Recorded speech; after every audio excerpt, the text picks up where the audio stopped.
What's up guys, Liam here from Brute Force Airsoft, coming at you with another video. Today we're going to be taking a look in detail about the SIG M17 licensed by SIG, made by SIG too. And we're also going to be taking a look at the Glock 18C by Elite Force, and I'm going to be telling you why this gun's a piece of shit. So, starting off with the review for the Glock 18, not the Glock 18, the SIG. This is a completely licensed gun by SIG. A lot of the trademarks you look for in the SIG are here, such as ambidextrous safety, release switch, slide ejection handle, whatever that tool is called. So you'll even see a gun unique serial number here. Front back sights. Don't mind as I flag myself here, but yeah. It's about it as far as external features go. I've noticed it's a lot snappier than the Glock, but we'll get there in a minute. It's really snappy. It's a nice pistol. I'd take this for anyone like getting their first pistol. I'd take this unless you're getting a high cap, then get the high cap because those are one of the best pistols on the airsoft market at the current time being. So let's get to the Glock 18 real quick. This is my Glock 18C. I've had this for about a year, and it has a fully automatic front switch, of course, because it's a Glock 18C, a decent release, and it comes by default, this model, with an extendo 50-round mag. I got the package that came with 3 of them. We'll get to the magazines later. But first, let's just look at a comparison. The SIG, from a visual standpoint, looks better. These guns are both licensed by their makers. This is made by Glock. Oof, I can save that for a future video. This is made completely by SIG. So, let's get to the important stuff. This is the Glock as it stands. I've had it for about a year, and a lot of the problems that I've had with it, I've had since I've gotten it. Specifically, that's the sound it makes. It sounds like a fucking maraca. This, you can barely hear it, even with a mag in. Makes nothing. It's silent. This is the maraca. Mag's not any extra noise, but that's it. I've had problems now more recently. This is probably a cleaning problem because I didn't clean it very well, but that may not be the problem. It has a problem with the slide not completely falling back when you hit the release occasionally. The firing pin will not drop occasionally. I will pull the trigger, it'll fire, and then it will not reset. And then you got a problem with a gun that has a hang fire. You can't hit the slide because it'll go off. You know, if you're hitting it from the front, you're gonna shoot yourself with the finger.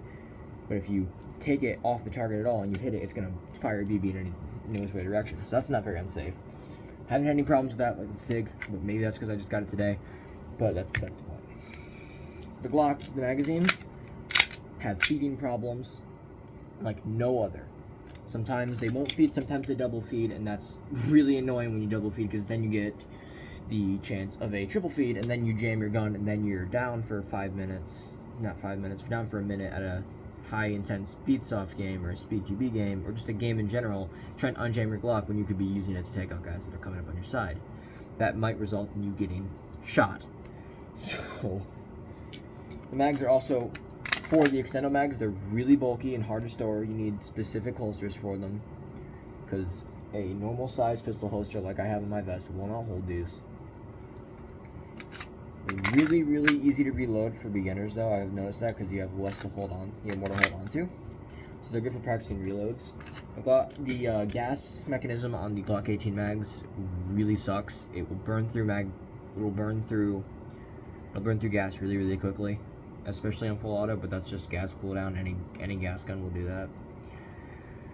It will gas cool down, and sometimes the slide won't even lock back in the last couple rounds. Disclaimer: every single one of my guns, I load 10 seconds of gas into them, so that way I can assure a completely full magazine.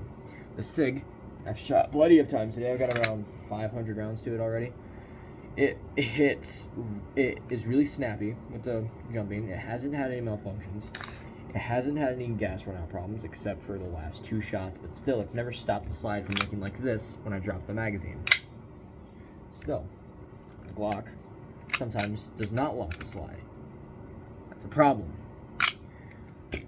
Other than that, the good things I have noticed about the Glock, for the first game I played with it, out of the box, it was it was decent. It worked.